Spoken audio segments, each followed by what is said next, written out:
madaxweyne xasan wuxuu soo laabtay asoo cuqdad ka qaba teeramkiisii hore oo asaga isku xanaaqsan yahay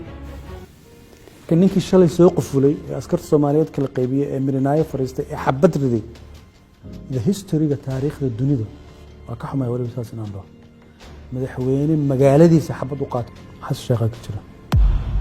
ma filaayo ninka balcad loo soo dirsaday iska aamusay inuu Paris iyo Washington waxa ka socda inuu akhrin karo ما أمرنا أنا كحما إلى أساس هذا هو حما هنتينا وحن كبقايات حمدوبي يدني اسمه سلامان حسن يدني اسمه سلامان مصبيحي حسن يدني اسمه سلامان كل قلنا قبل ضوء إمارات إماراتك أي مدحونا سومالان وحا سومالان رسنا إماراتك كرسي حس شيخ لو فريسين لها عبد الرحمن عرال لو فريسي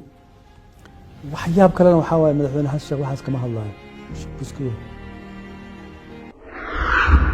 marka axmed shal wax hadlay oo su'aashiisa la weydiiyey jawaabuna ka bixiyay ayaa u looga axmed ninkii laga celin lahaa waa inuu ka fiican yahay istiraatiijiyadii dowladda hadda jirta raas kambooni ku aaday baa waxay wax ka bedeshay sidii ruuta uu fikirayay la koruntii Abiy Ahmed wax kasta Soomaalidu ha ka sheegaan qofka ama jeclo ama nacbo waxa fiican inaad amaanada taariikhda hada been ku sheego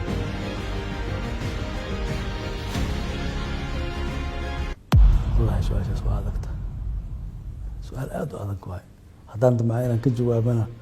dadka inay niyad jabaan aan ka baqaaya wax feegan inaan sheego ma rabo saddex shay aan soo jeedinaa رجاله وينه مدحوينها أمريكي سقاطه ونشقيه نبى على دورتي نكا على الحساب تمو محل غربا نكا على مقعابي وزير كواد بالله هاي مدحوينه هالمرة ما قال بس الباب صاحر مي أنا جا أسوي جوجني هذيك الباب كاس كحل حلقين واكو أتكيسني سنة أساق هذا محل واسع هذا المسوق وأتكيسنا وحيكون صار دمانة أنا وأقبله هي أنا ده أنت سين لو صار دمانة haddii ma laakiin aad tiraahdo kii ka horeeyay waa diiday anna waa diidaa madaxweynaha qaranka wuxuu yiri dalkan waa cadow yani waa cadow kalmad oo halis ah kalmadaas intee u jeeysanaha isleedahay oo fahad halkay ku socda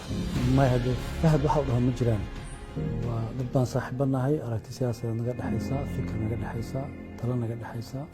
2 sano iyo barkii ama 3 sano la soo dhaafay waxaan aad ugu mashquulay inaan 4 buug qoro أفرت بوك صدح كمية والسياسة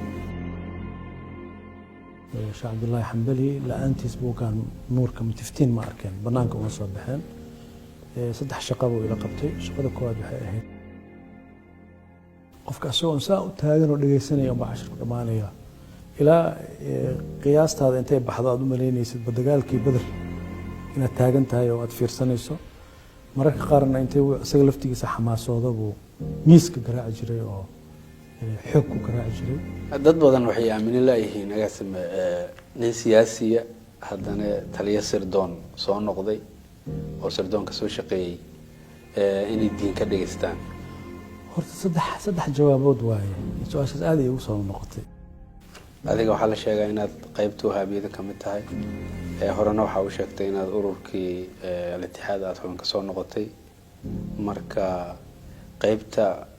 jihaadiga meed ka mid ahayd mase salafiyad jadiida qaybtaan ah ما horta de xagga diinta xir waxta ma gaarin Sheekh Mustafa Xaaji Ismaaciil siyaasadda markaan soo aaday baan kala tashtay wuxuu igu yiri aadan iska dhaaf markii siyaasadda aan dhex galay aan arkay inay runtiis tahay baan ku dhex arkay wuxuu igu yiri nin siyaasadda Soomaali iska dhaaf hadaa galaysa laakiin siyaasadda Soomaalida waa la dhuuye inta jees ka noqonaysa iska sug markii nabad sugidda agaasimaha la igu magacaabay baan waxaan u tagay Sheekh Bashiir Axmed Salaad marka runtii hadalku igu dhahay ilaa hadda ma ilaabin